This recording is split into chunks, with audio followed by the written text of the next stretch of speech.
tecnologia de aplicação para o controle biológico de pragas e doenças. Ele é formado em agronomia pela Fafran, em 2006.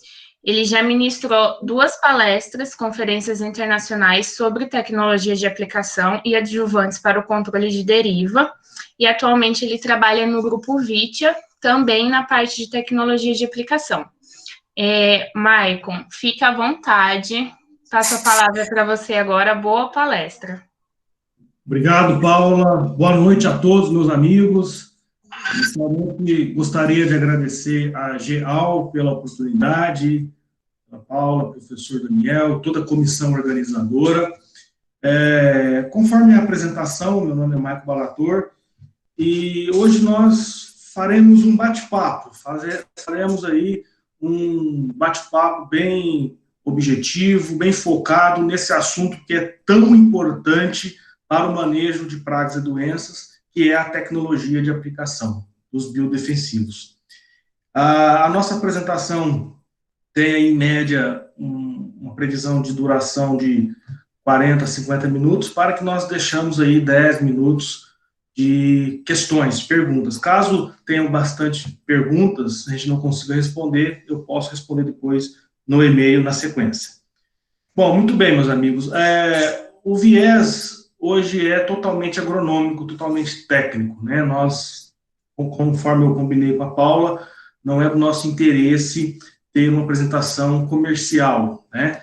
Mas, como eu represento uma empresa, eu tenho que apresentar a companhia, mas durante a apresentação o foco vai ser basicamente na ciência, na academia, em resultados científicos, feito com órgãos de pesquisa e experiências de campo que a gente vem adquirindo aí nesses 14 anos de jornada nessa linha de tecnologia de aplicação.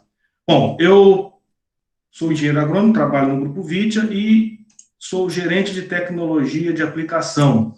Hoje o Grupo Vitia é uma empresa nacional que possui no seu portfólio defensivos agrícolas de origem biológica, adjuvantes, fertilizantes foliares. Tá? Muito bem, vamos falar então do nosso assunto propriamente dito, a tecnologia de aplicação dos biodefensivos. O que seria a definição desse tema tão importante que é a tecnologia de aplicação? Seria, segundo Tomomasa Matu, o conjunto de fatores e de ações que promove a correta colocação do meu ingrediente ativo no meu alvo biológico de forma econômica, certo? Com menor impacto ambiental. Então, a tecnologia de aplicação não resume somente na escolha correta de uma ponta de pulverização ou de um filtro. É algo muito mais complexo, tá? Que eu costumo dizer que tecnologia começa na colocação do EPI, do equipamento de proteção individual. Tá? Então, hoje nós vamos discutir alguns fatores que interferem na aplicação e que está ligada a esse tema. E biodefensivos, né? Todo mundo acha que biodefensivos não é defensivos agrícolas, tá? E é um equívoco. Os biodefensivos, produtos biológicos, também são registrados como defensivos agrícolas. A única diferença para o agroquímico é que são de origem biológicas. E então eu posso ter macrobiológicos, né, que são insetos, ácaros, inimigos naturais, e microbiológicos, que é o foco da nossa companhia, que é comercializar fungos, bactérias, vírus, né, ou estrutura de resistência desses micro-organismos que vão controlar pragas e doenças. Tá? E no futuro próximo, também nós teremos micro-organismos para controlar ervas daninhas, certo? Então, para se ter o registro de um biodefensivo, passa pelo todo o crivo que um químico passa, pela Anvisa, pelo IBAMA e pelo MAPA, certo? Muito bem. Quais seriam os fatores que estão ligados diretamente para o sucesso da aplicação? Primeiro, o alvo. Eu vou entrar com o pulverizador para fazer uma aplicação para quê? Para controlar o meu alvo. Com qual defensivo? qual o modo de ação, qual é a translocação desse produto na planta, com que bico que eu vou utilizar, qual a máquina que eu vou trabalhar, em que momento e qual condição climática, tá certo? Todos esses fatores aqui são muito importantes para nós termos uma aplicação segura e eficiente.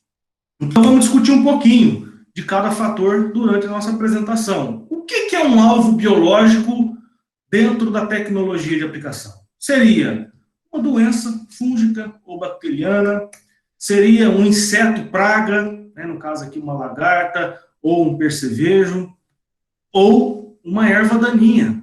Então, qualquer organismo vivo que me tira a produtividade da minha cultura ou deprecia a qualidade do meu produto final é considerado alvo biológico. Eu tenho que conhecer o meu alvo para saber qual estratégia que eu devo utilizar para atingir da melhor maneira possível, para controlá-lo da melhor maneira possível.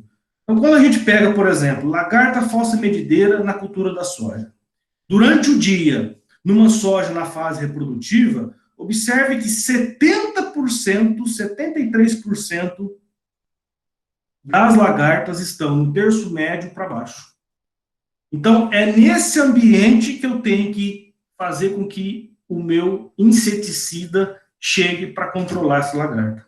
Tá? Então, eu tenho que conhecer o meu alvo biológico para saber controlá-lo da melhor maneira possível. Sobre o produto, o que eu tenho que entender do meu biodefensivo ou do meu defensivo de origem química? Bom, primeira coisa, meus amigos, nós temos que ter o hábito da leitura de bula. Tá? Nós temos que entender, primeiro, avaliar a data de validade. Nós temos que seguir rigorosamente o que a companhia recomenda em relação a armazenamento. Existem biodefensivos que precisam ter um maior cuidado no resfriamento desse produto na revenda. É muito importante eu conhecer a formulação para saber a ordem de mistura. Então, tudo que eu puder absorver do representante do meu produto, eu tenho que ter. A dose letal para aquele defensivo, qual que é o período de carência.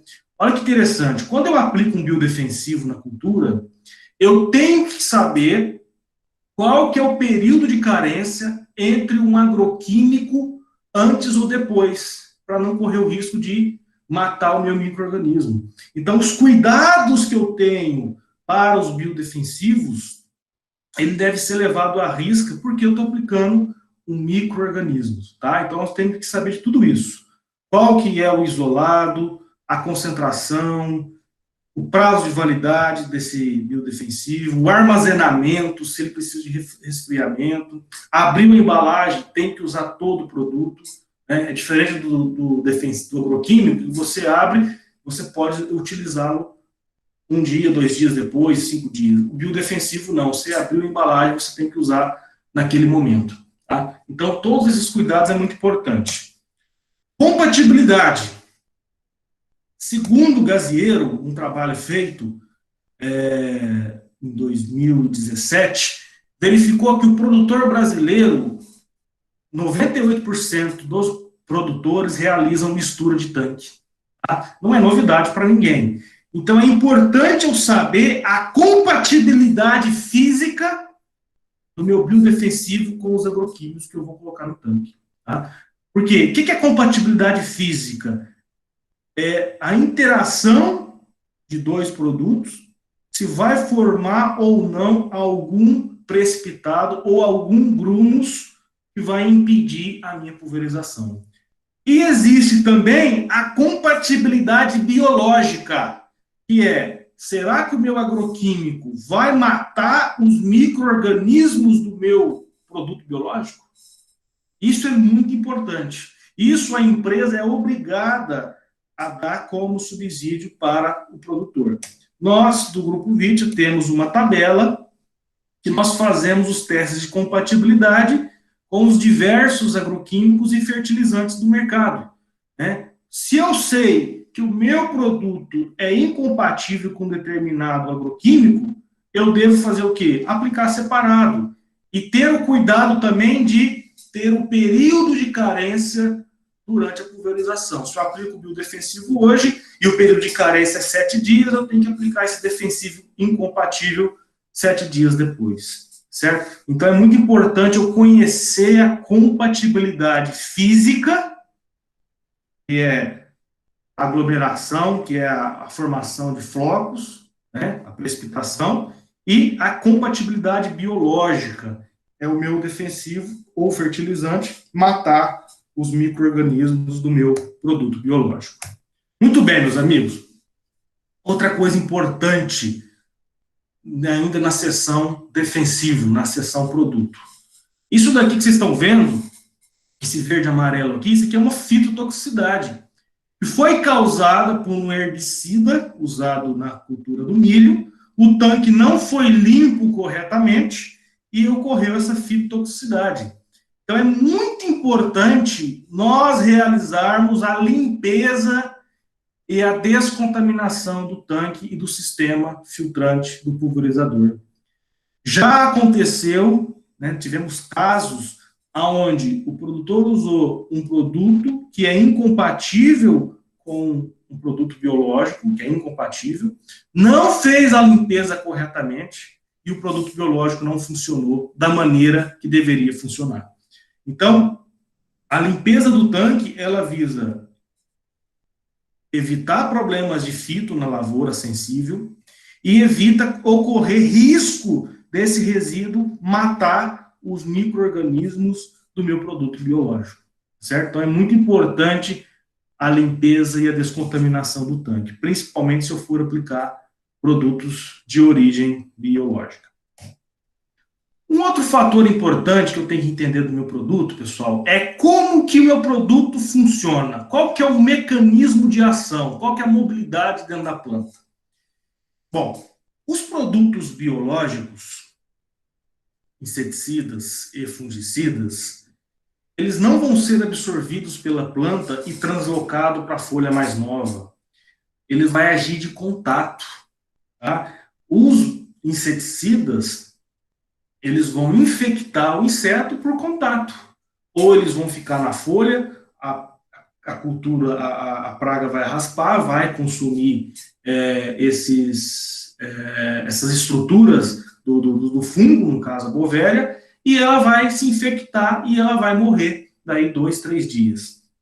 Então, é diferente de um agroquímico, de um glifosato, tá? Então, os produtos biológicos, de um modo geral, eles não vão ser translocados pela planta para outras folhas. Eu tenho que efetivamente atingir o meu alvo, certo? Porque a ação dele é de contato.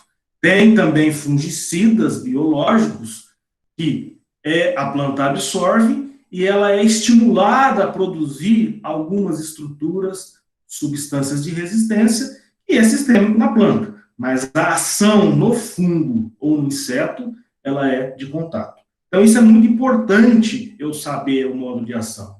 Por quê? Porque isso vai me determinar qual tecnologia que eu devo utilizar no que diz respeito à ponta e tamanho de gota. Agora, quando nós comparamos com um agroquímico sistêmico, como o exemplo, o glifosato, né? O glifosato ele é altamente sistêmico na planta, certo? Se você aplicar ele no terço superior desse sorgo aqui, que é uma rebrota de uma safrinha, né, se aplica só na parte superior, o glifosato é absorvido de forma rápida, né, uma absorção rápida, e é translocado até a raiz. Isso é característica do herbicida. Ele é altamente sistêmico. Então, em uma aplicação de herbicida sistêmico, se você atingir somente a parte superior da planta, ele vai translocar até a raiz e controlar essa erva daninha. Ao passo que, se eu tenho um produto de contato, um herbicida de contato, como o paraquat, por exemplo, ele só vai agir aonde depositar as gotas. Quando eu faço um produto de contato, eu aplico um produto de contato, eu tenho que atingir a planta inteira. Eu tenho que molhar a planta inteira para ter um controle satisfatório. E é o que nós podemos considerar com os produtos biológicos. Então, quando eu for fazer a aplicação de um biodefensivo, eu tenho que, ao pé da letra, atingir a planta inteira, porque a ação vai ser de contato. Então, pegando esse gancho, já vai direcionar para que nós vamos falar mais à frente. Momento de aplicação. Existe um ditado que é preferível prevenir do que remediar. Todo mundo já escutou esse ditado popular. Para os produtos biológicos, isso não foge da regra, tá? Então, hoje, meus amigos, há uma tendência, tá? Não sei se tem algum produtor nos assistindo, ou filho de produtor de soja, então, vão concordar comigo que hoje, segundo trabalhos, tá? A primeira aplicação de fungicida é feito nessa fase, seja ele de origem biológica, seja ele de origem química. Por quê? Porque nós verificamos que, nesse momento, eu tenho a única oportunidade de atingir a planta inteira. Eu tenho uma oportunidade de conseguir molhar a planta inteira, diferente dessa situação que é uma soja já na fase reprodutiva. Aqui também começa a primeira infecção da planta. Por quê? Quando ocorre a chuva, a gota da chuva bate na palhada, respinga nas primeiras folhas de soja, e alguns patógenos que estão aqui, né, alguns necrotróficos, eles vão infectar a cultura, não vai aparecer o sintoma de imediato, né, são algumas doenças de final de ciclo, e começa aí, nós temos alguns prejuízos. Então, quando eu faço essa aplicação, eu também já estou visando o controle dessas doenças aqui. Então, esse momento aqui, ele é muito oportuno. Então, é preferível fazer essa aplicação antes, na fase vegetativa, antes de chegar nessa fase. Aqui, nós temos uma dificuldade muito grande de penetrar a gota na parte de baixo da cultura, certo? E é aqui, no famoso bacheiro, que é a parte mais baixa da cultura, é aqui que está alojado as pragas, né, principalmente durante o dia, por conta do calor. É aqui que está o mofo branco, a antracnose, a ferrugem. Por quê? Porque esse é um ambiente favorável, onde eu tenho molhamento e depois eu tenho calor. Esse ambiente aqui é um ambiente onde que inicia a infecção, a exploração de muitas doenças. Quando eu faço uma aplicação preventiva, vamos chamar assim, né, antes da soja fechar a rua, eu tenho alguns dias de residual para que depois a soja comece a fechar. Então, o momento de aplicação é muito importante. Nós estamos antecipando essa primeira aplicação e o biológico não foge à regra. Muito bem. Falamos de momento, falamos de defensivo, falamos de alvo. Qual o tamanho de gota que eu devo utilizar para fazer uma pulverização? Essa pergunta é muito complexa. Depende, né? Depende do meu alvo, depende do meu produto. Vamos imaginar que eu tenho 3 opções: gota grossa, gota média e gota fina. Isso, pessoal, é uma regra básica que vocês vão guardar para o resto da vida de vocês. Quanto menor o diâmetro da gota, quanto menor o tamanho da gota, melhor é a penetração na parte de baixo da cultura. Quanto menor o DNV da gota, menor o diâmetro mediano volumétrico, que é mensurado em micras, tá? Uma gota de 100 micras é o diâmetro de um cabelo de um ser humano, tá? É um tamanho de uma gota fina. Então, quanto menor o DNV da gota, melhor é a penetração na parte de baixo da cultura. Melhor vai ser a cobertura no meu alvo. Nós vamos falar muito sobre cobertura. Quanto maior o tamanho da minha gota, maior o DNV, no caso aqui uma gota grande ou gota grossa, 400 micra, menor é a capacidade de depositar na parte de baixo. Por quê? A gota grande, a gota grossa, ela cai de forma retilínea. Tá? Dificilmente eu vou ter gotas grandes aqui embaixo. Entretanto, quanto maior o tamanho da gota, maior a resistência às perdas por deriva e evaporação. Em contrapartida, quanto menor o tamanho da gota, melhor é a penetração no bacheiro, melhor é a cobertura, porém, mais suscetível é às perdas por deriva e evaporação. Então, é uma gangorra, né? Eu preciso ter gota fina para ter uma boa penetração e boa cobertura, só que a gota fina é mais suscetível à perda por deriva e evaporação. É isso que nós vamos discutir hoje, chegar nesse meio termo. Então, só para a gente ficar bem sintonizado sobre o tamanho de gotas. Certo? Muito bem. O grande desafio, eu vou fazer uma palestra semana que vem, vai ser, na verdade, uma mesa redonda. E o tema é baixo volume de cauda. Como atingir a parte de baixo com baixo volume de cauda. O grande desafio, meus amigos, é isso daqui, ó. É atingir a parte de baixo da planta. Né? Numa área onde eu tenho essa quantidade de folha de impedimento, de obstáculo, que vai impedir de eu fazer uma boa penetração de gotas. Além de ter atingir o alvo, eu tenho que ter uma cobertura adequada para alguns defensivos. Existem defensivos que exigem melhor cobertura e existem defensivos que não exigem uma melhor cobertura. Outra regrinha: quanto menor a mobilidade do agroquímico ou do defensivo, quanto menor a mobilidade, melhor tem que ser a cobertura. Quanto mais sistêmico for o produto na planta, eu não necessariamente preciso dessa excelente cobertura. Vamos dar o exemplo do glifosato? O glifosato ele é altamente sistêmico na planta. Então, eu não preciso ter uma alta taxa de cobertura na folha. Por quê? Eu só preciso transferir o ativo para a planta, né? Lógico que existe um número mínimo de gotas por centímetro quadrado para que o glifosato transloque na planta. Agora, quando eu for trabalhar com fungicida de contato, aí o buraco é mais embaixo. Como o próprio nome já diz, o fungicida não vai translocar na planta. Então, além de eu ter que atingir a minha planta inteira, eu tenho que ter uma cobertura melhor possível para a fungicida de contato ou defensivos de um modo geral de ação de contato. Bom, vamos pegar o exemplo do colega Fernando, lá da Embrapa Soja. O Dr. Fernando Adegas fez um trabalho nessa soja aqui, com uma fase reprodutiva, R5.2, você vê que já tem folha amarelecendo, né? A gente fala folha já enloirada, né?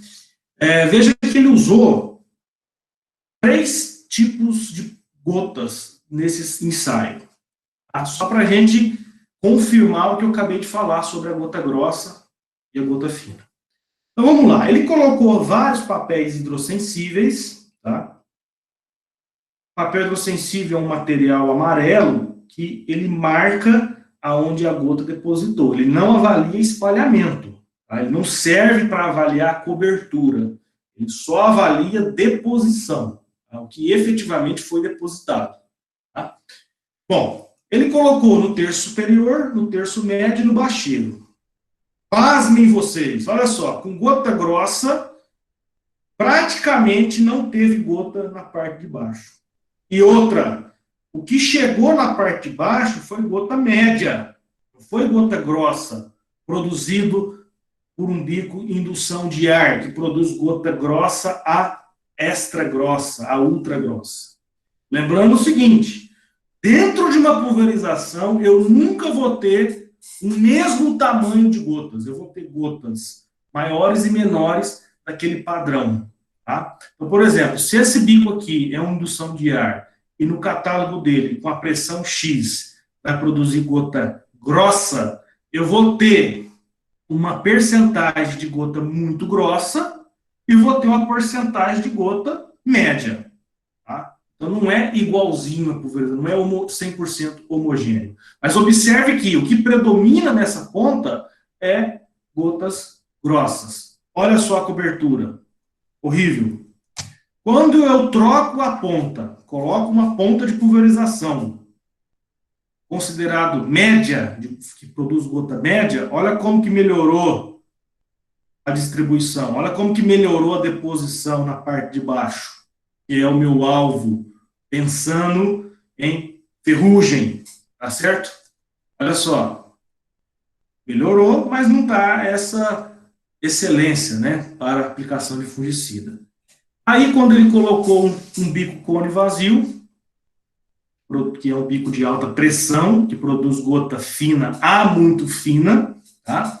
Lembrando que as gotas muito finas são indesejáveis para as pulverizações terrestres, dependendo do horário, porque elas são mais fáceis de serem evaporadas. As gotas muito finas são aquelas que têm diâmetro menor que 100 micras, tá? Mas o que predomina nessa aplicação foi gota fina. Veja a cobertura que eu tenho, a deposição, a quantidade de gotas que eu tenho por centímetro quadrado quando eu trabalhei com gota fina.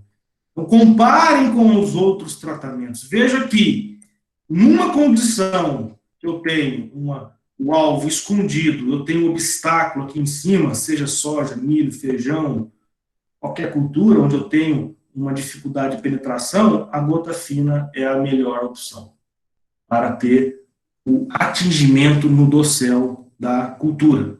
O que seria cobertura? Bom, a cobertura, pessoal, ela está ligada com o tamanho de gota, né? Quanto menor o tamanho de gota, melhor é a distribuição. Vejam esses 4 quadrantes, né?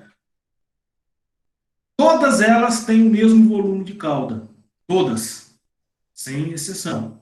O quadrante 1 é uma gota grossa de 400 micra. Seria o tamanho próximo aí do grampo do grampeador, só para vocês se situarem. Compare com uma gota fina, de 100 a 200. Tá? Veja a distribuição, cobertura que eu tenho, a superfície de contato que eu tenho do ativo com a superfície vegetal. Então, as gotas menores têm mais chances de ter o quê? Uma melhor cobertura no meu alvo. Ao passo que gotas de 50 micras, que é o aerosol, né, elas são gotas que, teoricamente, não conseguem ser depositadas na superfície porque elas são evaporadas facilmente. Tá? Existem algumas aplicações específicas, aplicações aéreas, uma grande quantidade de óleo, e é feito com esse tamanho de gota. Tá? Mas a condição climática tem que ser muito bem rigorosa, tem que ser condição ótima para ter deposição desse tamanho de gotas, certo? São aplicações específicas, como, por exemplo, aplicação aérea de inseticida para controle de bicudo no algodoeiro. Tá? Muito bem. Como que eu avalio a cobertura, pessoal? Bom, não se assustem com essa fórmula, tá? Isso aqui a gente não usa na prática, a gente usa na teoria, mas é importante entender essa fórmula do Corchet em 1967, a maioria que nós estamos aqui assistindo essa apresentação não tem nem nascido, né? Corchet já falava isso lá na década de 60. O que vem a ser a cobertura? Tá? Em resumo, é a porcentagem de área coberta pela cauda. Ela é em função de alguns valores. Ela é função do volume de cauda, litros por hectare, que é o V, a taxa de recuperação, quantos por cento efetivamente ficou retido na planta, tá? Lógico que é uma parte evaporada, uma parte escorre, uma parte perde, tá? Vezes o K. O que é o K? É o fator de espalhamento. Bom, se eu tenho na minha cauda um adjuvante que espalha, ele tem um peso maior, ele tem K ao quadrado, ele vai ter o quê? Maior cobertura. Então, ter um espalhante aumenta a minha chance de ter uma melhor cobertura. Tá? Dividido pela a área foliar, vezes o diâmetro de gotas. Óbvio, quanto menor a área foliar para uma mesma aplicação, maior vai ser a cobertura. Quanto menor o diâmetro de gota uma mesma aplicação, melhor vai ser a cobertura. Então, vamos dar um exemplo clássico aqui. Vamos lá. Tem aí no mercado uma polêmica muito grande, que é o baixo volume de cauda. Muitos é a favor, muitos são contra. Tá? Muito bem. Quando eu reduzo o volume de cauda, reduzo em UV, para manter a cobertura, eu tenho que reduzir quem? O D. Eu tenho que reduzir o diâmetro de gota. Então, quando eu reduzo o volume de cauda, para manter a mesma cobertura, ou eu tenho que pulverizar numa cultura de menor área foliar, ou diminuir o tamanho de gota. Diminuindo mais ainda o tamanho de gota, eu tenho mais risco de deriva. Tá? Então, é muito importante a gente ter essa forma na nossa cabeça. A gente vai discutir durante a nossa apresentação. Então, cobertura é o resultado de melhor área de contato do ativo na superfície do meu vegetal. Certo? De novo, quanto maior a sistemicidade do meu defensivo, a cobertura não é tão relevante. Mas quanto menor a mobilidade do meu produto na planta, produto de contato, mais eu tenho que me preocupar com a cobertura. Certo? Muito bem. Vamos lá. Bom, existe uma polêmica em relação ao volume de cauda que eu comentei com vocês. Michael, você é a favor ou contra o volume de cauda baixo? Depende da aplicação. Nós temos resultados muito satisfatórios de aplicação de glifosato com 30 litros, 40 litros. Mas depende da erva daninha que eu vou controlar, condição climática. Então, o baixo volume de cauda não quer dizer que seja ruim por eu produzir menos gota. O que eu tenho que ter em mente é, para o meu defensivo, para o meu alvo, primeira coisa, qual que é o tamanho de gota correta? E se eu tiver com o tamanho de gota errado, eu posso aumentar o volume, aumentar, triplicar, eu não vou ter o sucesso. Então, a primeira coisa nós temos que entender. O que é o meu alvo? Aonde que ele está alojado? Meu produto é móvel ou é de contato na planta? Certo? Vamos dar um seguinte exemplo. Esse trabalho aqui, ele tem por objetivo mostrar tamanho de gota em diferentes pulverizações. 125 litros por hectare, com gota fina até gota extra grossa. Tá? Olha só, todos os papéis aqui foi pulverizado com 125 litros. Olha a diferença na cobertura. Aqui foi com 85 e aqui foi com 45. Muito bem. É claro que quando eu pulverizo com o tamanho de gota correto para o meu defensivo de contato, vamos usar aí como exemplo um biodefensivo, um fungicida de origem biológica, uma cultura de grande massa de folhas. Eu identifiquei uma doença, que é a antracnose, que está na parte de baixo. Então, o tamanho de gota é gota fina. Não tem negociação, é gota fina. Claro que 125 litros, eu vou ter uma gordura maior para queimar do que 45. É claro que 125 litros, mesmo que eu tenha uma condição desfavorável, eu tenho mais gordura para queimar do que aqui. Aí a pergunta que eu faço, 125 litros por hectare, você tem máquina suficiente para aplicar no momento certo? Né? Agora, se com 45 litros por hectare você está conseguindo entrar no momento certo da cultura, você tem máquina suficiente, e se está atingindo o seu objetivo em relação ao controle, 45 litros por hectare dá um maior rendimento operacional do que 125. Então, é isso que nós temos que avaliar, meus amigos. É isso que nós temos que avaliar através de nós agrônomos. Fazer conta, avaliar rendimento, avaliar através do papel sensível se está chegando aquela quantidade de gotas que eu preciso no meu alvo. Vamos imaginar, vocês têm duas opções apenas para escolher. Vocês são gerentes de uma fazenda e nessa fazenda se aplica 85 litros com gota extra grossa, numa aplicação de fungicida de contato. E aí você resolve fazer um experimento com 45 litros gota fina. Observe que, mesmo você quase dobrando o volume de calda por hectare, a sua cobertura é inferior do que essa. Porque o tamanho de gota extra grossa não me dá uma cobertura com excelência do que a gota fina. Então, mesmo aqui eu tendo quase a metade de calda pulverizada por hectare, quase o dobro de água, eu tenho uma cobertura melhor porque eu escolhi o tamanho de gota correto. Então, é esse tipo de análise que vocês têm que fazer. Para isso, você tem que, de novo, conhecer o seu alvo, onde que ele está alojado na planta, saber do seu produto, se ele é sistêmico, se ele é de contato, para você decidir o tamanho de gota e, por consequência, o volume de calda que proporciona melhor economia e melhor controle da praga. Tá? Então, não existe essa de que baixo volume é ruim ou é a melhor coisa do mundo. Nós temos que avaliar. O volume de calda ele é consequência de vários fatores. Muito bem. Existe uma tabela que já é bem antiga, né, no nosso segmento, precisa atualizar, até aí é uma sugestão de tese de mestrado ou doutorado, é avaliar com os defensivos que nós temos hoje, né, a densidade de gotas por centímetro quadrado.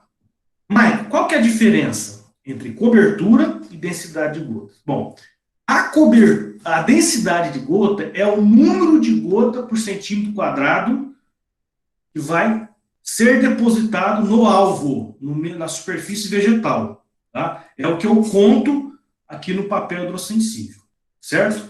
No papel hidrossensível, eu não consigo avaliar de forma direta a cobertura, porque a cobertura é o resultado da deposição e do espalhamento que eu vou ter, certo? Mas a densidade de gota é um bom indicativo se eu vou ter ou não uma boa cobertura. Igual eu comentei no início, quanto maior o número de gota por centímetro quadrado, melhor vai ser minha cobertura. Então, olha que interessante, ó, quando eu falo em fungicidas, tanto contato quanto sistêmico, eu preciso ter uma excelente cobertura quando comparado, por exemplo, a um herbicida sistêmico. Olha só, o glifosato e o 2,4-D, que são herbicidas sistêmicos, eu preciso de 20 a 30 gotas por centímetro quadrado. É uma quantidade mínima só para transferir o ativo para a planta, que a planta vai metabolizar essa molécula e translocar para órgãos mais novos, né? Já os fungicidas de contato, como o próprio nome já diz, ele só vai agir de contato, ele só vai agir aonde a gota depositou. Mas, Michael, aqui você tem fungicida sistêmico e é quase a quantidade de gotas para um fungicida de contato. Então, no não sistêmico, exatamente, meus amigos, o termo fungicida sistêmico, que é as estrobirulinas, os triazóis, carboxamidas, benzimidazóis, esses fungicidas são falsos sistêmicos. Eles translocam a curtas distâncias, certo? Ele não vai translocar no topo da planta para a parte mais baixa, igual o glifosato. Não. A sistemicidade deles é a curtas distâncias. Então, tem que considerar um fungicida sistêmico, uma carboxamida, igual a um fungicida de contato. E, na maior parte das situações, eu faço a mistura dessas duas moléculas. Então, quando eu faço a mistura, eu tenho que priorizar 50 ou 70? Tenho que priorizar 70. Priorizar o mais exigente. Então, quando eu falo em fungicidas na cultura da soja, eu tenho que considerar que os dois são de contato. Tenho que considerar que tem que ter uma boa cobertura no meu alvo biológico. Muito bem. Como que eu avalio a deposição? Tá? Como que eu avalio a deposição de gotas? Que eu aí, com a deposição de gotas, o número de gotas por centímetro quadrado, eu consigo ter uma ideia da minha cobertura do meu alvo. Cobertura é a porcentagem de área coberta na superfície vegetal. Bom, como eu falei para vocês, o papel sensível, ele não espalha. A gota pingou, ela vai ficar naquele tamanho. Isso é proposital para eu avaliar o tamanho da gota, avaliar a uniformidade e avaliar o número de gotas por centímetro quadrado. Agora, eu posso ter um adjuvante aqui nessa aplicação que vai espalhar, certo? E aí eu vou ter, logicamente, uma melhor cobertura. Mas o papel, ele avalia somente a deposição. Muito bem. Nós temos um serviço dentro da empresa, né, um trabalho, que nós avaliamos isso para o produtor. Nosso agrônomo de campo vai com uma estrutura de ferro, né, coloca o papel hidrossensível, e durante a pulverização, nós coletamos esses papéis, fazemos aí a análise nesse equipamento, que é de uma empresa nacional, inclusive, que é SprayX, de São Carlos, que ela analisa o papel hidrossensível e gera um relatório. Ela vai gerar um relatório que vai usar como subsídio para nós recomendarmos aumentar o volume de calda, trocar a ponta, mostrar para o produtor, olha, esse tamanho de gota aqui não está adequado, porque não chegou lá embaixo. Então, é um relatório que você consegue ajudar o produtor a tomar a decisão. Muito bem. Condições climáticas. Qual a condição ideal de aplicação? Bom, essa pergunta é muito comum, né? Existe nas bulas as condições recomendadas pelo fabricante.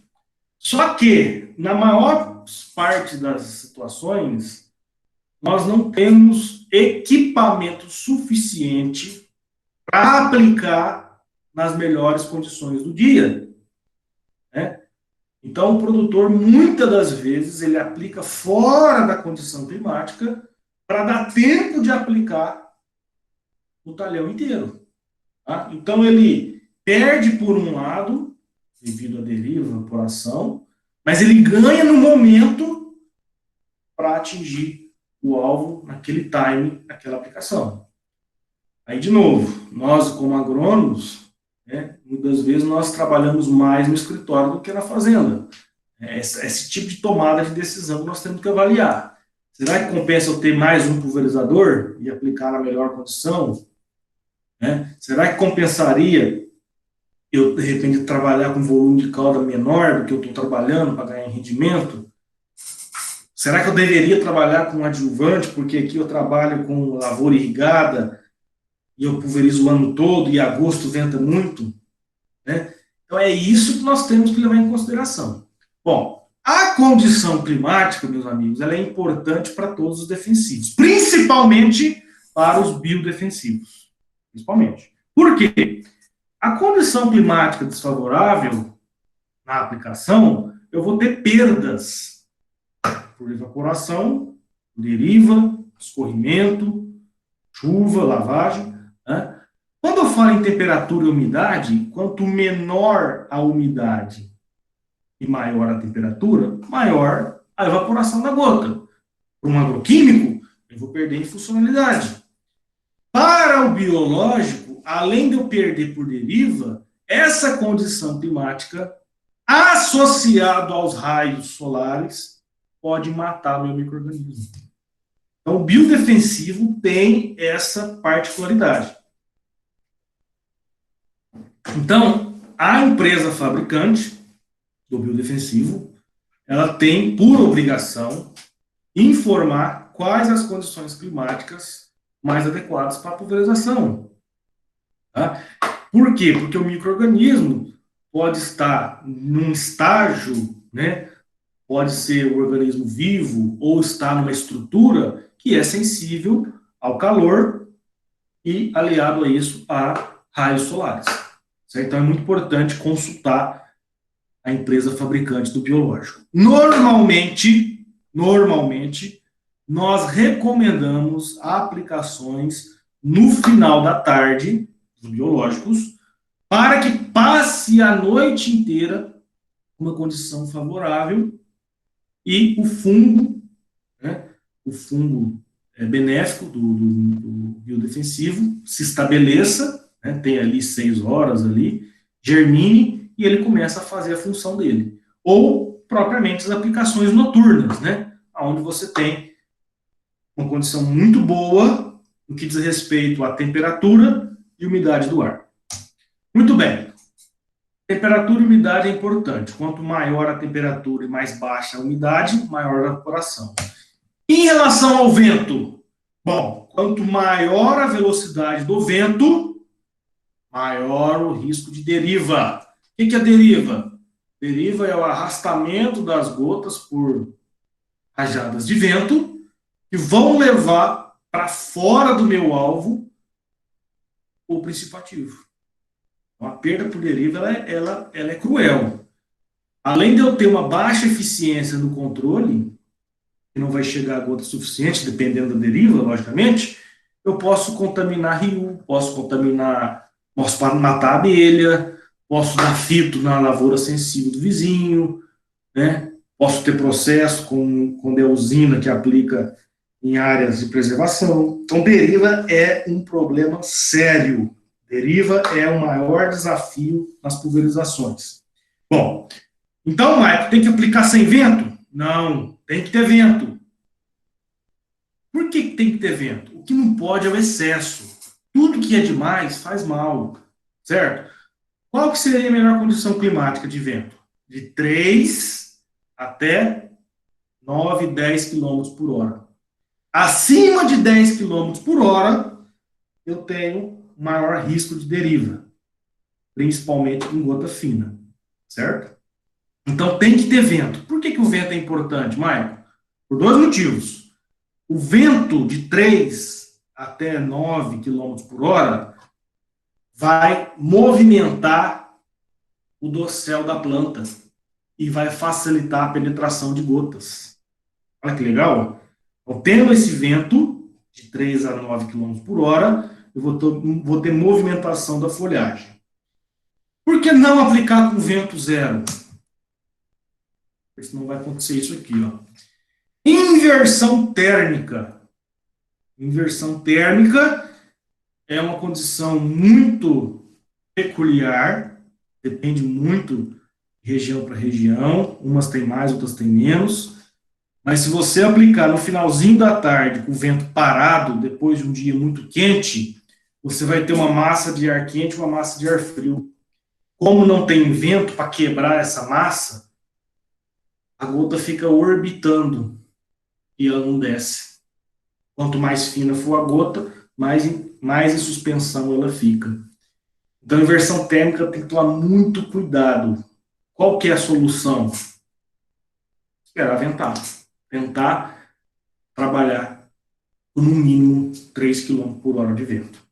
Então, é esse cuidado que nós temos que ter, tá certo? Evitar a inversão térmica é ter vento na pulverização. Tem que ter vento, meus amigos. Põe isso na cabeça. O que não pode é o vento acima de 10 km por hora, que aí eu vou ter a deriva. Maicon, eu vou usar, então, um bico com indução de ar nessa aplicação de feijão, de fungicida. Vou produzir uma gota grossa para resolver o problema da deriva. Beleza? Você resolveu o problema da deriva. Só que você não resolveu o problema da planta. Essa gota grossa, como eu falei no início, ela é mais resistente a perdas por deriva, mas ela não tem capacidade de penetrar na parte de baixo da planta. Você ganha por um lado, mas perde por outro.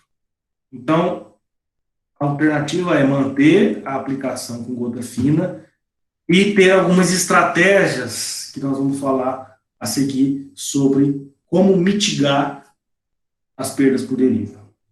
Então, pensem bem, inversão térmica é algo bastante problemático, tá? E perigoso nas pulverizações.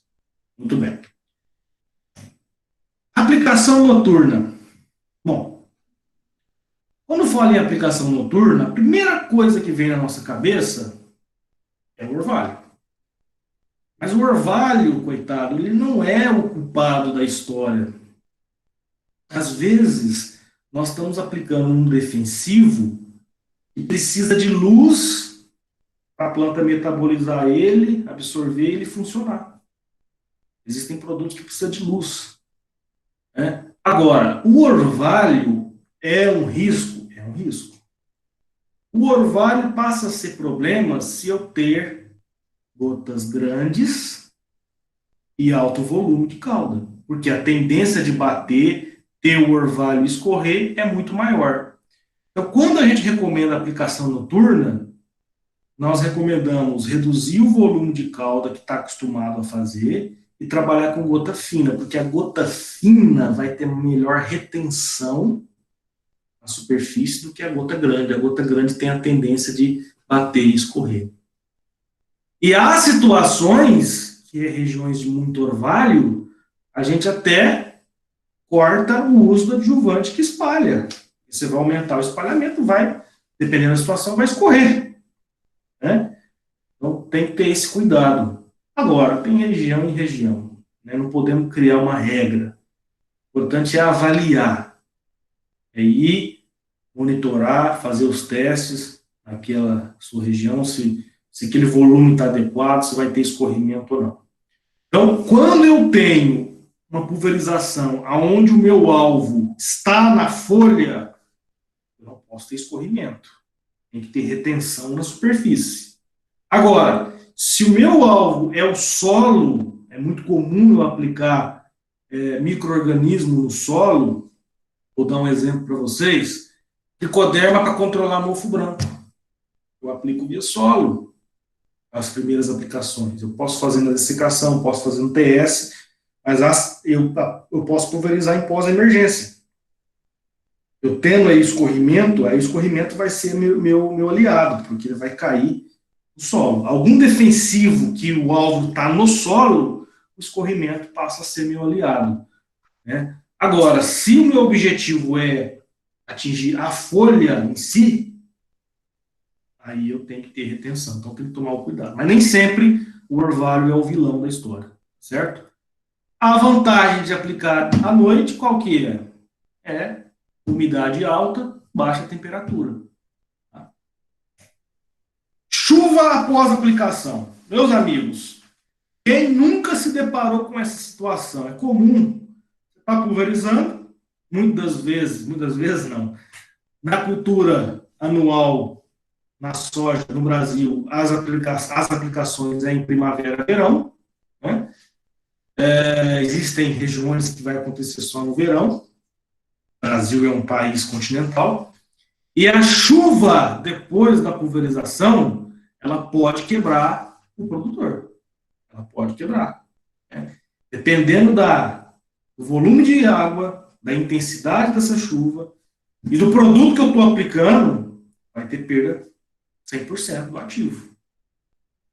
Aí tem essa dúvida, né? Mike, qual que é o período seguro entre a aplicação e a chuva? Pessoal, infelizmente nós não temos uma receita de bolo.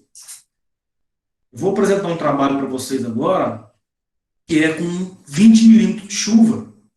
Mas eu posso ter uma chuva de 40, ou posso ter uma chuva de 15 que foi intensa.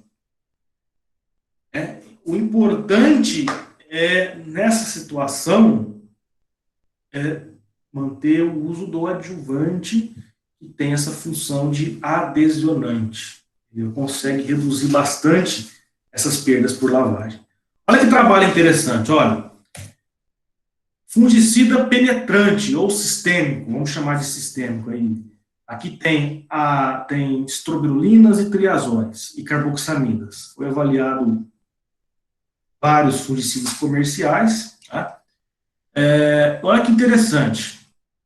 120 minutos de intervalo entre a aplicação e a chuva de 20 milímetros foi o período adequado para fungicida sistêmico. Olha que interessante. Aqui está o controle da ferrugem. Aqui está o intervalo em minutos. Então, você vê que 120 minutos, tá? 120 minutos foi o melhor, vamos dizer assim, foi o melhor tratamento, o mais econômico, vamos chamar, né? Quando comparado ao tempo menor. Olha só, 40 minutos, uma chuva de um intervalo de 40 minutos, você tem uma perda aí de 30% no controle. Quer dizer, você perder 30% de controle por lavagem é muita coisa. E aqui nesse trabalho, o pesquisador testou o volume de 70 litros por hectare e avaliou 150 litros por hectare. Nesse trabalho, usando as variedades que ele usou, os defensivos que ele trabalhou, 150 foi superior a 70. Mas não é regra. Não podemos agora sair dizendo para todo mundo, olha, 150 é o volume de cauda para fungicida na soja. Não. Para esse trabalho específico, 150 foi superior. Bom, aqui é fungicida sistêmico. E se fosse um fungicida de contato? Clorotalonil, fungicidas cúpricos e mancozeb. Qual que seria o intervalo? Opa, aí o buraco é mais embaixo, meus amigos. 250 minutos.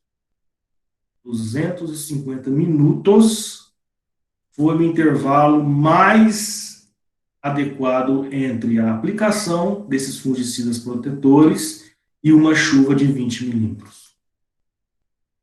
Quase 3 horas. Né? Aí, quando a gente vai para o Mato Grosso, e estamos no talhão, começa a aplicar, já muda a condição climática de forma bem rápida, aí cai aquela chuva. Aí você começa a analisar quanto que não está perdendo, né? Então, as pulverizações, a gente tem que ficar bastante atento em relação à perda por chuva, certo? Adjuvante. O adjuvante vai salvar? Não, ele não vai salvar a pátria, mas ele vai ajudar.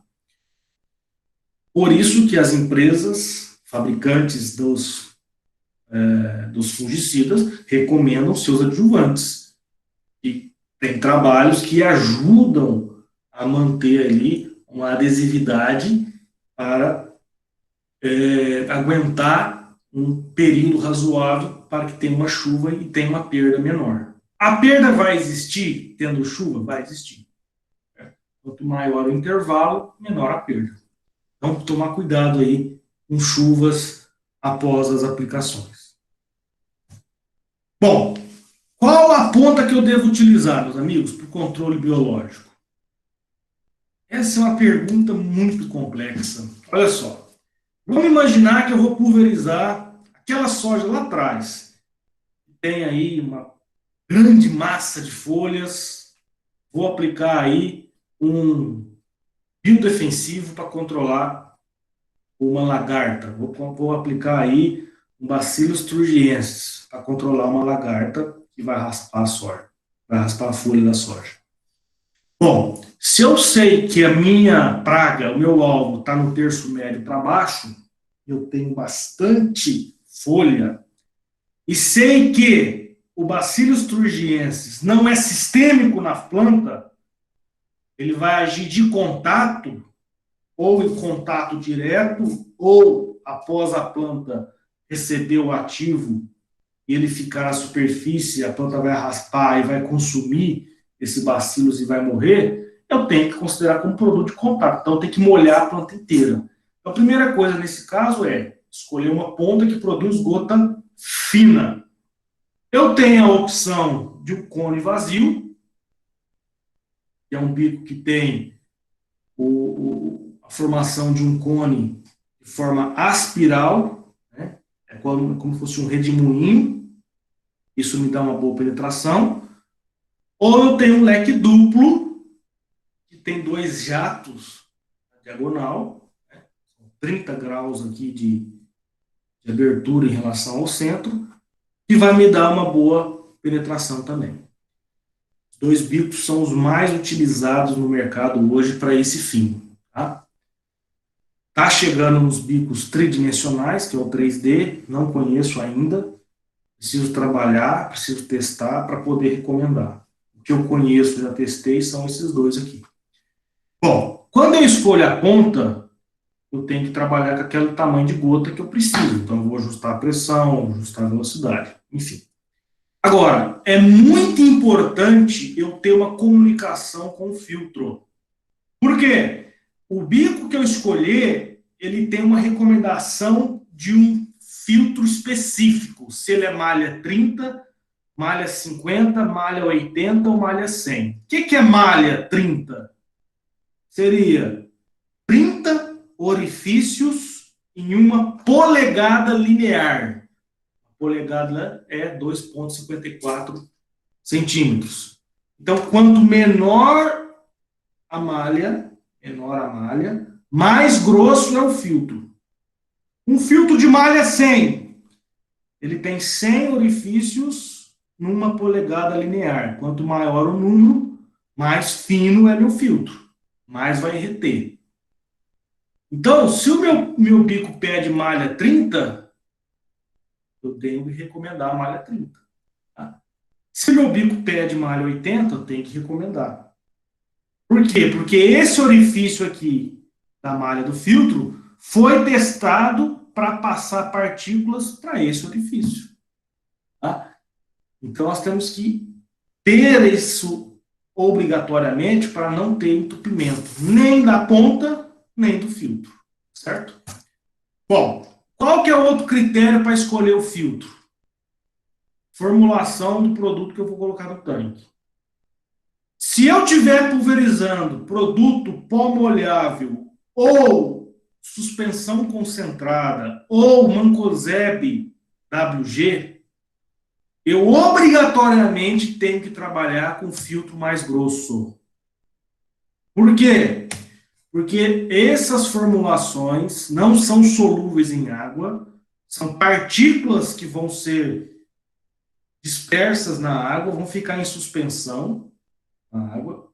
E se eu tiver uma alta concentração desses ativos aliado a produto oleoso ou óleo, vou ter um aglutinamento, vou ter uma aglomeração. Essa aglomeração vai ter maior que retenção no filtro. Então, quando eu trabalho com filtro mais grosso para essas formulações, a chance de retenção é muito menor. Tá? Maico, mas e se na minha pulverização o bico pede um filtro 80 e eu vou pulverizar essa encrenca aqui que pede filtro 30 ou 50? O que eu faço? Faço a média? Não.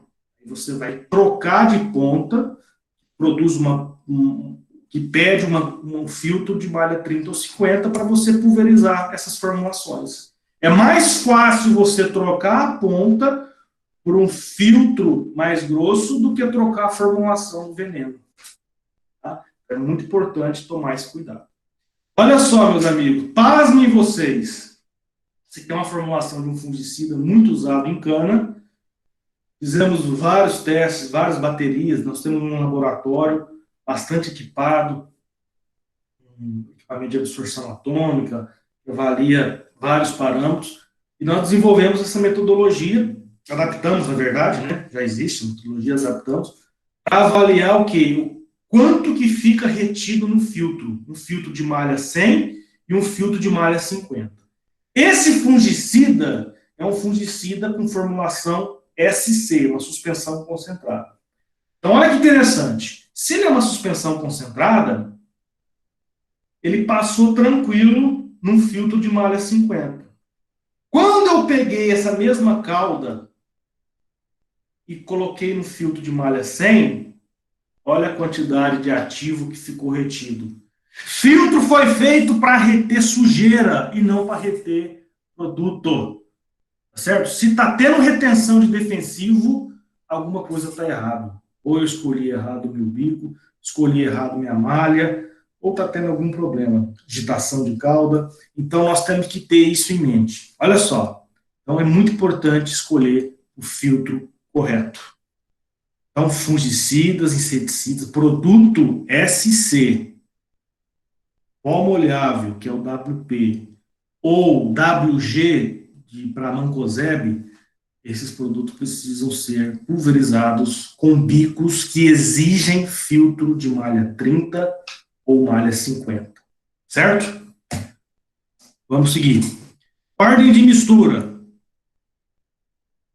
Nós desenvolvemos uma ficha e nós indicamos aí uma ordem de mistura, porém, essa ordem não vai servir para resolver todos os problemas. Existem formulações que têm respostas diferentes com ordens diferentes.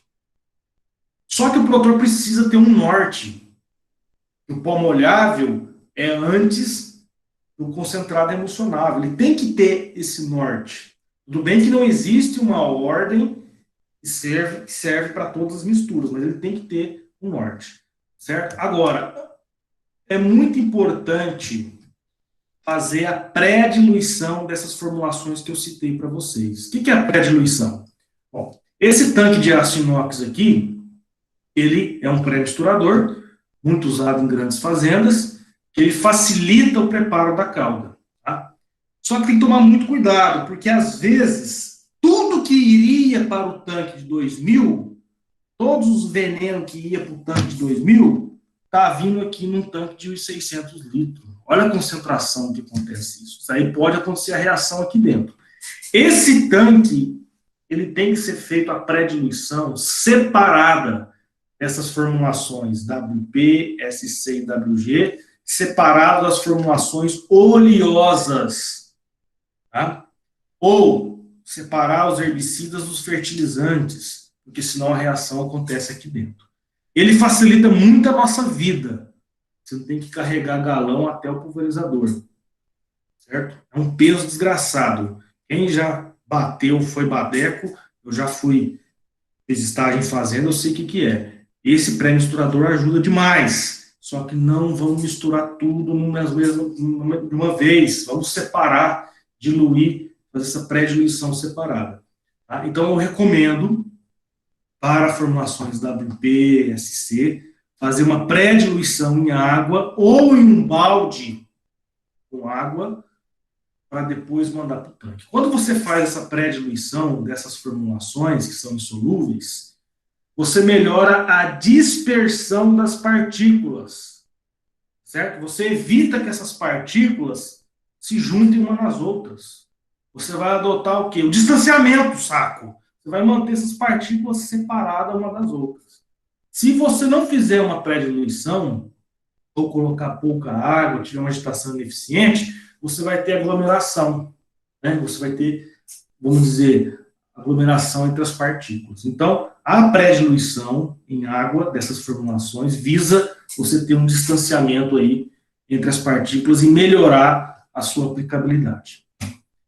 Muito bem, dando sequência, vamos falar agora dos adjuvantes propriamente dito. Bom, não estou fazendo nenhum jabá, isso aqui faz parte da apresentação. Nós temos os nossos adjuvantes recomendados para os nossos produtos biológicos. Por quê? Nós testamos a compatibilidade, nós testamos através de trabalhos de campo e em órgãos de pesquisa, que quando associou os dois adjuvantes, melhorou o controle do nosso biodefensivo. Quando a gente fala em biodefensivo, vou de novo ser redundante, tá? É um pleonasmo aqui. De novo ser redundante. Vamos lá.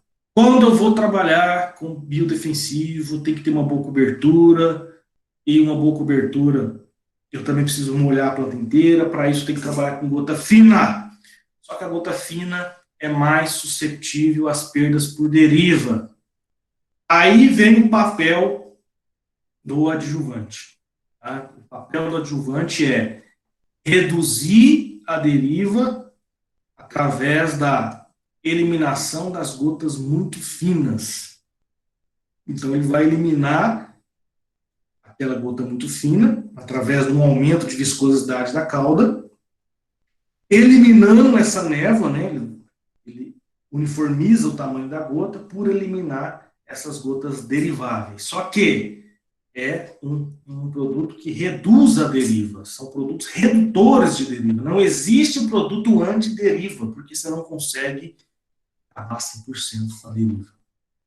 E quando eu adiciono um produto dessa natureza, uma aplicação de biodefensivo ou de agroquímico, né, eu vou aumentar o meu R. Ora, claro, eu diminuo a deriva, eu vou aumentar a deposição. Eu aumentando a deposição, eu aumento a taxa de recuperação, o que efetivamente foi depositado. Então, se ela não está sendo arrastada pelo vento, a tendência é ela ser depositada. Então, eu aumentando o meu R, e a taxa de recuperação, eu aumento a minha cobertura.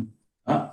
Mas, bom, aqui, quando nós utilizamos os adjuvantes, junto a um inseticida biológico, a controle de cigarrinha na pastagem, você tem uma maior deposição de gotas, certo? É o que eu falei, ter uma maior deposição, por reduzir a deriva, você tem uma maior taxa de recuperação, um maior número de fungo para infectar o seu inseto praga. Marco, existe técnicas para reduzir a deriva ou é somente adjuvante? Existe. Por exemplo, como que eu reduzo a deriva numa aplicação? Tem uma estratégia. Eu abaixar a barra, eu abaixar a altura da barra. Só que, se eu fizer isso de forma indiscriminada, tá? Dependendo do espaçamento que eu tiver do bico, eu vou ter falhas. Por quê? Porque o bico leque, ele foi desenvolvido para ter um cruzamento. Então, tem que ter uma altura mínima para ter esse cruzamento, certo? Então, é importante eu abaixar a barra e avaliar através dessa mesa aqui. Essa mesa fica por baixo, eu avalio a altura e vejo se a pulverização está homogênea. Se tiver todas as boinhas na mesma altura, quer dizer que essa aplicação está homogênea, então essa altura está adequada. Tá? Bom, como que eu sei a altura adequada? Tem um macetezinho. Tá? Esse cruzamento aqui, vamos imaginar que daqui do bico até o topo da cultura tem 60 centímetros. 60. A metade de 60 é quanto? 30 centímetros. Esse cruzamento aqui tem que estar da metade para cima, não da metade para baixo. Então, vamos imaginar que nós temos uma linha imaginária aqui, ó, uma linha imaginária onde tem 30 centímetros de altura, essa linha imaginária. Esse cruzamento aqui tem que estar acima dessa linha imaginária, esse cruzamento aqui, essa sobreposição. Se ela estiver em cima, a minha aplicação está homogênea.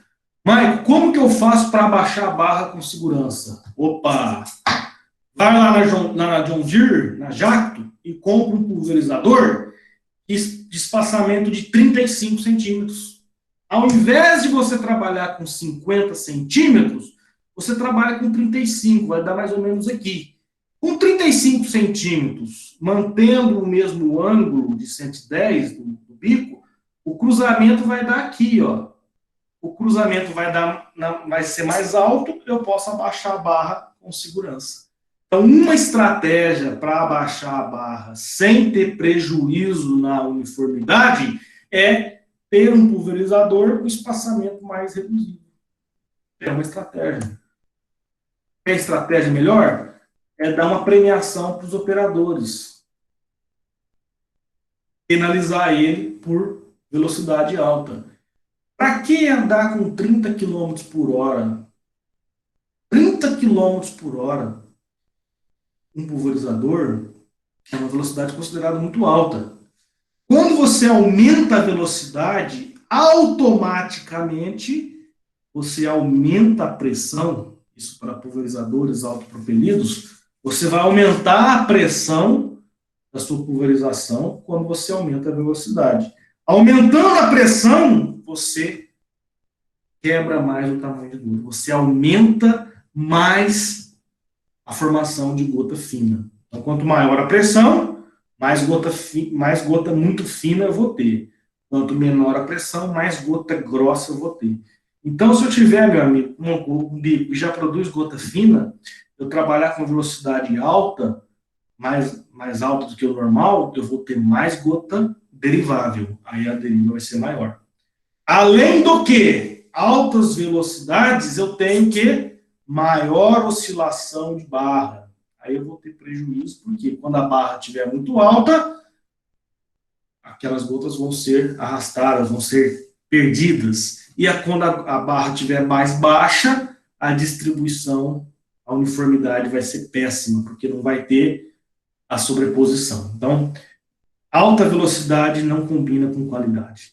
Tá? Pensem nisso. Então, são algumas estratégias para você usar aí, para você mitigar as perdas por deriva, certo? Reduzir velocidade do pulverizador, trabalhar com a barra um pouco mais baixa e usar as adjuvantes aí que reduzem a deriva. Condição climática, também fugir das condições climáticas extremas, né, de alta velocidade do vento, alta temperatura, umidade, né? Temperatura e umidade está voltada mais para evaporação. Bom, meu tempo está terminando. Para terminar, para finalizar, depois que a gota depositou, nós temos um objetivo. O que é? Ter um adjuvante que aumente o espalhamento, né? É muito importante eu ter um adjuvante que vai, após a gota depositar, ela espalha na folha. Isso vai me aumentar o K, o fator de espalhamento. Então, muitas das vezes, eu não consigo atingir a quantidade de gota satisfatória no terço mediano da cultura, mas o espalhamento que eu promovo compensa essas falhas. Tá? Então, ter um espalhante é necessário, porém, dependendo da quantidade de volume de cauda, pode ter escorrimento. Então, nós temos que avaliar isso. Tá? O espalhamento ele visa melhorar a área de cobertura, só que se o volume de cauda for excessivo, pode ocorrer perda por escorrimento. Então, tem que avaliar muito caso a caso. Certo? E tendo uma redução de deriva, uma maior deposição de gota, aplicando no momento certo, o produto certo para o alvo certo, eu vou ter isso aqui, ó. A magia do controle biológico. Olha só, a ferrugem do café sendo controlada por um biodefensivo. Né? Você tem aí cigarrinhas que atacam pastagem com diferentes estágios de infecção sendo controladas por um fungo. Então, essa é a magia do controle biológico. Você tem aí lagartas aí, que, no caso da cultura do milho, sendo infectadas por um produto biológico. Então, é isso que nós queremos, ter uma aplicação segura, uma aplicação eficiente, e a tecnologia de aplicação envolve todos esses fatores. Muito bem, eu gostaria de agradecer a todos. Vou finalizar aqui para abrir com as perguntas. Eu acho que eu acabei me empolgando, estourei o tempo, mas estou aberto a perguntas. Esse é meu e-mail, esse é meu telefone. Liguem à vontade, mas só não liguem a cobrar, por favor. Estou à disposição de todos, pessoal. Um forte abraço. Maicon, muito obrigada pela palestra. Parabéns, muito explicativa, bastante informação. Gostaria de agradecer a todos que ficaram presentes aqui com a gente também. Agradecer às meninas, a Aline, a Gabriela e a Giovana, que participam da organização da palestra, que ajudaram a deixar todos os mínimos detalhes para a gente poder fazer esse evento. Agora no chat, a Aline vai mandar um link para vocês, é um link para vocês preencherem para o certificado, para a emissão do certificado. E está aberto as perguntas agora, pode ir mandando no chat, eu vou lendo. E aí eu gostaria de começar com uma pergunta, Maicon. Vamos lá. Eu devo a apresentação, eu devo manter, né? Fica à vontade, Maicon, fica a sua escolha. Vamos lá. Então, diante de todo esse panorama que a gente ouviu sobre tecnologia, em questão dos produtores, qual é a maior dificuldade, a maior barreira que você percebe na questão de tecnologia de aplicação, que pode levar ao insucesso dessa aplicação? Olha, Paula, existem vários fatores, tá? Vamos dizer assim, há vários empecilhos aí que a gente se encontra no dia a dia. Eu vou citar um deles. Aquela gangorra que eu expliquei no começo, que é baixo volume de cauda e eficiência. Muitas das vezes, o produtor não tem equipamento suficiente para atender toda a propriedade, para atender toda a fazenda no momento correto. E de forma indiscriminada, ele tenta reduzir o volume de cauda, ele reduz o volume de cauda para aplicar toda a fazenda, só que ele não avalia se essa aplicação está sendo efetiva ou não. Tá? Então, muitas das vezes, há reduções indiscriminadas no volume de cauda, sem nenhuma técnica, nenhuma análise, e ele acha que está ganhando rendimento, mas ele está perdendo qualidade. Então, é importante a gente entender desses parâmetros para poder posicionar o volume mais adequado. Eu costumo dizer, não existe um volume ótimo para cada situação, certo? Só que nós temos que avaliar para ver se a gente está atingindo ou não aquele alvo com aquele volume. Tá? Eu tenho uma pergunta interessante aqui, pode seguir. Tá. A pergunta do Giovanni Savioli. O inoculante se enquadra ao microbiológico? Ótima pergunta. Vamos lá. Sim, o inoculante, ele é um micro-organismo, tá? São bactérias ou fungos, e promove um maior crescimento de planta ou uma maior fixação de nitrogênio para a cultura em questão. Tá? Só que ele não é considerado um biodefensivo. Ele é um produto biológico que tem por finalidade nutrir a planta ou aumentar o crescimento dela, por estimular a produção de fito-hormônios, mas ela não vai combater nenhuma doença ou praga da cultura. Pra vocês terem uma ideia, vou dar um dado aqui, o Grupo Vitia começou produzindo inoculante, tá? Então são quase 50 anos produzindo inoculante. Então, 1/4 do inoculante usado no Brasil é do Grupo Vitia, tá? Então é uma quantidade bastante grande, nós temos um know-how aí na produção do inoculante, mas ele não encaixa como ele é biológico, mas ele não é um biodefensivo, ele não vai controlar praga e doença. Então, vamos lá. Mais uma pergunta do Giovanni. Fazer um banco de dados utilizando pragas anteriores nas produções anteriores é viável ou a incidência dessas pragas tem uma variação muito grande? No caso, para ajudar a ter parâmetros. Olha, Giovanni, sua pergunta ela é bem pertinente. Bom, existe, assim, nos últimos anos, tem ocorrido pragas que eram consideradas secundárias e passam a ser pragas que preocupam o produtor, por várias questões. Existência de alguns defensivos, ou mudança climática, ou o próprio glifosato, né? Tem trabalho que mostra que aplicações suscetíveis de glifosato deixam a planta mais suscetível às doenças. Esse é um trabalho interessante feito nos Estados Unidos. Mas o próprio produtor já está acostumado com a incidência de pragas, então ele tem esse histórico. Mas respondendo a sua pergunta de forma objetiva, pode acontecer dele ter surpresas com algumas pragas polífagas. Por exemplo, quem podia imaginar que pulgão iria atacar a cana-de-açúcar?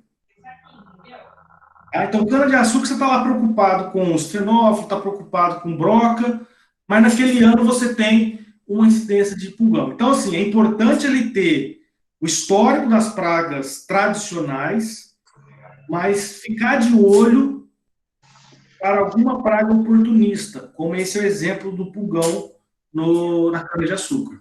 Tá? Não sei se eu respondi a sua pergunta, mas é basicamente isso aí. Então, assim, ele tem que se preocupar com as pragas já tradicionais, mas pode acontecer surpresas com ataque de pragas que não eram problema naquela cultura, ou é praga secundária, ou praga polífaga que vai atacar aquela lavoura. Tá? Mais uma pergunta. Se uma chuva repentina for muito intensa a ponto de prejudicar minha aplicação que acabei de fazer, eu devo refazê-la? Sim, principalmente se for para fungicida. Essa pergunta é muito interessante, sabe por quê? Ela é prática. É muito comum acontecer isso. Você está pulverizando, vem uma chuva repentina, você sabe que o seu fungicida precisa de 2 horas, no mínimo. Mas vem uma chuva aí, 30 minutos, uma hora, ou acaba de aplicar, já vem a chuva, é recomendado, sim, a reaplicação. Existe alguns produtores que reaplicam com a dose menor.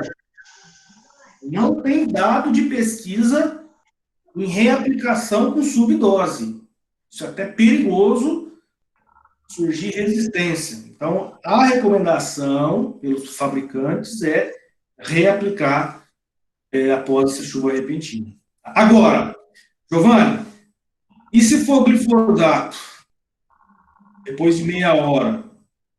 O glifosato, por ser altamente solúvel e sistêmico na planta, ele é um herbicida que tem uma absorção muito rápida.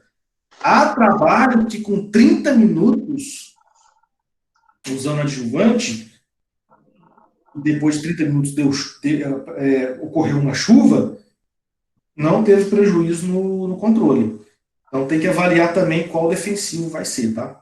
O glifosato, ele tem um ray-fastness, que é um período entre a aplicação e a chuva mais curto. Fungicida, o buraco é mais embaixo. O fungicida precisa ali, como vocês viram no trabalho, no mínimo 2 horas. Bom, a pergunta da Suzy. Normalmente, qual classe de adjuvante seria incompatível com bioprodutos? Ó, Suzy, boa também pergunta. Estou vendo que as perguntas são muito bem elaboradas, viu? Estão de parabéns. Ó, essa pergunta aqui ela é pertinente e eu faço ela para a nossa equipe de vendas, toda convenção, toda reunião. Bom, normalmente, Suzy, os adjuvantes ácidos, aqueles que vão reduzir o pH da cauda, normalmente esses adjuvantes são letais para os principais biodefensivos do mercado. Tá? Porque a gente verificou o seguinte, que é necessário um pH de cauda próximo do neutro para eu ter a sobrevivência da maior parte da população do meu micro-organismo. Quando eu reduzo esse pH, oriundo desse adjuvante ácido, eu vou promover o quê? Uma redução na população do micro-organismo. Aí eu vou ter um prejuízo. Agora, pode acontecer também, Suzy, de eu ter um adjuvante que não reduz o pH, mas eu tenho um substante dentro do adjuvante, a molécula, que é incompatível ou letal para o micro-organismo, que vai reduzir a população dele. Então, obrigatoriamente, a empresa tem que te dar esse subsídio. Como nós somos produtores de biodefensivo e adjuvantes, nós já temos o nosso adjuvante registrado para os produtos biológicos. Mas tem empresa que não tem adjuvantes na linha e eles ficam à mercê. Então, é importante conhecer essa compatibilidade. Tá? Então, a maior parte dos incompatíveis seria a classe dos adjuvantes, seria os ácidos, né, que reduzem o pH da cauda. Perfeito. A pergunta do professor Alexandre. Qual o volume de cauda recomendado pela Vitia para a aplicação de tricoderma no controle de esclerotínia mufo branco? Professor, bom, essa pergunta ela é bem interessante, mas aí nós vamos ter que avaliar a questão do estágio fenológico da cultura. Tá? Eu não vou conseguir te dizer o volume que eu preciso, o volume mínimo ou máximo, que vai depender de cada situação. Por exemplo, se eu aplicar uma soja um pouco mais tardia, uma soja mais velha, eu vou precisar de um volume de cauda maior, né, para ter uma melhor cobertura no meu alvo. Se eu aplicar de forma preventiva, né, que é quando a soja estiver mais aberta, eu posso ter, eu vou ter um maior sucesso no atingimento do meu alvo biológico. Como a gente recomenda tricoderma nessa fase mais inicial, e como não tem barreira foliar, né, normalmente o produtor, isso é uma média, não estou falando que é o ideal, mas a média que a turma tem feito é 100 litros por hectare. Só que você pode falar assim para mim, mas, bom, como você não tem nenhuma barreira foliar, você vai aplicar esse tricoderma no final do dia para ter esse micro-organismo aí, um período longo de alta umidade, baixa temperatura, alta umidade do ar, uma temperatura mais amena. Será que eu não poderia aplicar 50? Tem que testar. Possivelmente, 80, 50 litros, nessa condição, vai dar o mesmo resultado que 100. Porque é uma aplicação que não exige tanto volume de calda, porque eu não tenho o quê? Eu não tenho uma massa de folhas que me impede. Meu órgão é o solo, eu estou enxergando o meu solo. Tá? Então, assim, não tem um volume ótimo, aí tem que avaliar a situação. Mas na média, professor, na média que a gente tem acompanhado aí, 100 litros de calda por hectare. Bom, então vamos para mais uma pergunta para a gente finalizar por conta do horário. Eu peço desculpa aos que não conseguiram ter suas respostas, mas aí pode estar entrando em contato com o Maicon para ele poder responder. A Suzy perguntou: o que acha de aplicação de bioprodutos com drones? O que exige redução significativa de volume, já que há necessidade de maior cobertura? Suzy, boa pergunta. Eu não tenho experiência com drone. Nessa pandemia, fiz 2 reuniões com 2 empresas aqui de Ribeirão Preto, da região de Ribeirão Preto, para entender essa modalidade, para conhecer. Não tenho experiência nenhuma mesmo, sendo bem honesto com vocês. Mas é uma situação um pouco diferente, viu? Porque o drone, pelo que eu tenho lido e conversado com técnicos, ele tem que ser uma aplicação, vamos dizer assim, como seria uma aplicação de taxa variável no local, vamos dizer assim, onde tem o problema. Ou ele vai ser aplicado em culturas de menor escala. Dificilmente, eu não consigo imaginar o drone sendo aplicado numa soja. Pela carga de volume que ele carrega é muito limitado, né? Ele não vai ter esse rendimento igual o avião tem. Mas a sua pergunta é muito boa, tá? Nós precisamos entender mais o processo. Nós precisamos mais entender como que o drone vai ser um complemento do avião e do pulverizador, ponto. Mas como que ele vai interagir? Será que ele vai ser mais local? Eu entendo que ele vai ser aplicação, vamos dizer, em taxa variável no local que eu preciso atender, sabe? Nesse sentido. Ele vai ser um complemento, não um substituto do avião e do pulverizador. Infelizmente, eu peço desculpa, mas essa aplicação eu não sei te responder. Ademais, temos que avaliar também como que vai comportar o espectro de gotas com os defensivos e adjuvantes. Lembrando que, quando eu troco uma ponta com os mesmos defensivos e adjuvantes, eu mudo o espectro de gota. Mesmo adjuvante que é bom para deriva na aplicação terrestre, ele vai ser diferente na aplicação do avião com atomizador. Então, nós temos que entender, Suzy, essa questão também. Como que vai comportar o drone nas aplicações dos defensivos e adjuvantes que nós estamos utilizando hoje, tá? Mas, igual você falou aqui, ó, seria mais localizada mesmo, tá? É o que eu também imagino. Bom, então, para a gente finalizar aí, por conta do horário, mais uma vez agradeço a todos, agradeço especialmente a você, Maicon, muito obrigada pela palestra. E qualquer dúvida pode estar procurando a mim ou a comissão do GEAL, que a gente esclarece qualquer dúvida que vocês tiverem. Uma boa noite a todos.